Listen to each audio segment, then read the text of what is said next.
భారతీయ చలనచిత్ర పరిశ్రమకు కేంద్ర బిందువైన బాలీవుడ్ లో నెపోటిజం అంటే వారసత్వం అనే పదం ఎప్పుడూ కూడా చర్చనీయాంశమే. కపూర్లు ఖాన్ల ఏలుబడిలో సామాన్యులకు చోటు లేదనే విమర్శలను తుడిచిపెట్టేలా గత 4-5 ఏళ్లలో కొందరు యువ నటులు ఎటువంటి సినీ నేపథ్యం లేకుండా శిఖరాగ్రానికి చేరుకుంటూ ఉన్నారు. కేవలం తమ నటన, కష్టం, పట్టుదలను నమ్ముకుని నేడు కోట్ల రూపాయల పారితోషికం అందుకుంటూ బాలీవుడ్ భవిష్యత్తును దిశానిర్దేశం చేస్తున్న ఆ సెల్ఫ్ మేడ్ హీరోల ప్రస్థానం ఇదే. ఈ జాబితాలో ప్రస్తుతం అగ్రస్థానంలో ఉన్న పేరు కార్తిక్ ఆర్యన్. గ్వాలియర్ నుండి వచ్చి ముంబైలో ఇంజనీరింగ్ చదువుతూ వందలాది ఆడిషన్లు ఇచ్చిన కార్తిక్ 2011లో ప్యార్ కా పంచనామా సినిమాతో బాలీవుడ్ కి పరిచయం అయ్యారు.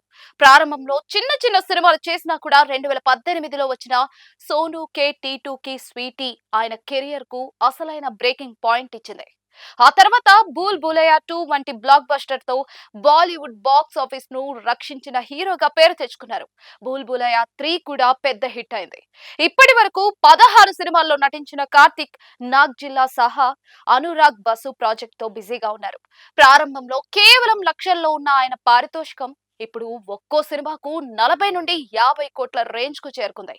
మరో వర్సటైల్ నటుడు రాజ్ కుమార్ రావు. హర్యానాకు చెందిన అతడు ఎటువంటి బ్యాక్గ్రౌండ్ లేకుండా FTII నుండి వచ్చి 2010లో లవ్ సెక్స్ ఔర్ ధోకా తో ఎంట్రీ ఇచ్చారు. ఆయన కెరియర్ ను మలుపు తిప్పిన చిత్రం కైపోచే. ఇప్పటి వరకు 35కి పైగా సినిమాల్లో నటించిన రాజ్ కుమార్ స్త్రీ సినిమాతో 100 కోట్ల క్లబ్ లో చేరిపోయారు. ఇటీవల స్త్రీ 2తో 500 కోట్లకు పైగా వసూళ్లు సాధించి తన సత్తా చాటారు. ఆకట్టుకుంది. ఈయన పారితోషికం ఇప్పుడు 15 నుండి 20 కోట్ల మధ్యలో ఉంది. ఆయుష్మాన్ ఖురానా బాలీవుడ్ లో ఒక ఆయుష్మాన్ ఖురానా బాలీవుడ్ లో ఒక ప్రత్యేకమైన జానర్ ను క్రియేట్ చేశారు. రేడియో జాకీగా కెరీర్ మొదలుపెట్టి 2012లో విక్కీ డోనర్ తో హీరోగా మారారు. మొదటి సినిమాతోనే నేషనల్ అవార్డు అందుకున్న ఆయుష్మాన్ అంధాధూన్, బడాయి హో వంటి చిత్రాలతో వరుస హిట్లు కొట్టారు. ఇప్పటి వరకు 20 సినిమాలు చేసిన ఆయన డ్రీమ్ గర్ల్ 2 సక్సెస్ తర్వాత మరికొన్ని సామాజిక అంశాలతో కూడిన సినిమాల్లో నటిస్తూ ఉన్నారు. ఆయన పారితోషికం ఇప్పుడు 20 నుండి 25 కోట్ల వరకు ఉంది. యాక్షన్ హీరోగా తనకంటూ ఒక ముద్ర వేసుకున్న సిద్ధార్థ్ మల్హోత్రా ప్రయాణం కూడా ఆసక్తికరమే. ఢిల్లీకి చెందిన సిద్ధార్థ్ మోడలింగ్ నుండి వచ్చి 2012లో స్టూడెంట్ ఆఫ్ ది ఇయర్ సినిమాతో పరిచయం అయ్యారు. ప్రారంభంలో కొన్ని కమర్షియల్ సినిమాలు చేసినా కూడా 2021లో వచ్చిన షేర్ షా ఆయన కెరియర్ లో బిగ్గెస్ట్ హిట్ గా నిలిచి జాతీయ స్థాయిలో గుర్తింపు తెచ్చింది. ఇప్పటి వరకు 15 సినిమాలు చేసిన సిద్ధార్థ్ ఇటీవల యోధా వంటి యాక్షన్ సినిమాతోనూ మెప్పించారు. ఈయన పారితోషికం ఇప్పుడు 10 నుండి 15 కోట్ల రేంజ్ లో ఉంది. సిద్ధార్థ్ మల్హోత్రా తండ్రి నేవీ మర్చెంట్. మధ్య తరగతి నుంచి ఎదిగిన హీరో.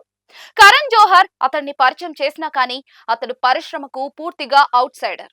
ఇక వర్సటైల్ నటుడు విక్కీ కౌశల్ ప్రయాణం స్ఫూర్తిదాయకం. ఆయన తండ్రి స్టంట్ డైరెక్టర్ అయినా కానీ విక్కీ మాత్రం స్వయం కృషితోనే హీరో అయ్యారు.